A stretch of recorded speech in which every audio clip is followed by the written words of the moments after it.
गांव के बाहर एक पुराना हवेली थी जिसे लोग भूतिया हवेली के नाम से जानते थे। कहा जाता था कि वहां रात में अजीब आवाजें आती थीं और जो भी वहां गया वह कभी वापस नहीं आया।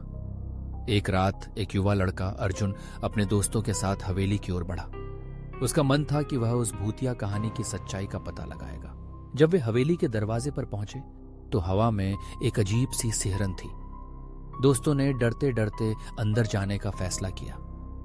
हवेली के अंदर दीवारों पर पुरानी तस्वीरें थीं जिनमें से कुछ के चेहरे धुंधले हो चुके थे। जैसे ही वे आगे बढ़े अचानक एक दरवाजा अपने आप खुल गया। अर्जुन ने हिम्मत जुटाई और अंदर जाने का फैसला किया। कमरे में घुसते ही उन्हें एक पुरानी किताब मिली जिस पर अजीब से मंत्र लिखे थे।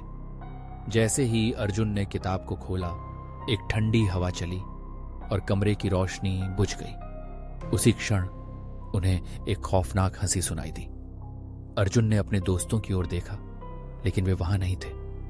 वह अकेला रह गया था। अर्जुन ने डरते डरते बाहर निकलने की कोशिश की लेकिन दरवाजा बंद हो चुका था। उसने किताब को फेंकने की कोशिश की लेकिन वह उसके हाथों से छूट नहीं रही थी। अचानक उसे अपनी पीठ पर एक ठंडी स्पर्श महसूस हुआ। वह पलटा और देखा कि एक धुंधली आकृति उसके पीछे खड़ी थी। उसकी आंखों में गहरा अंधेरा था। अर्जुन की चीखें हवेली की दीवारों में खो गईं। अगली सुबह गांव वाले हवेली के पास गए लेकिन अर्जुन का कोई निशान नहीं मिला।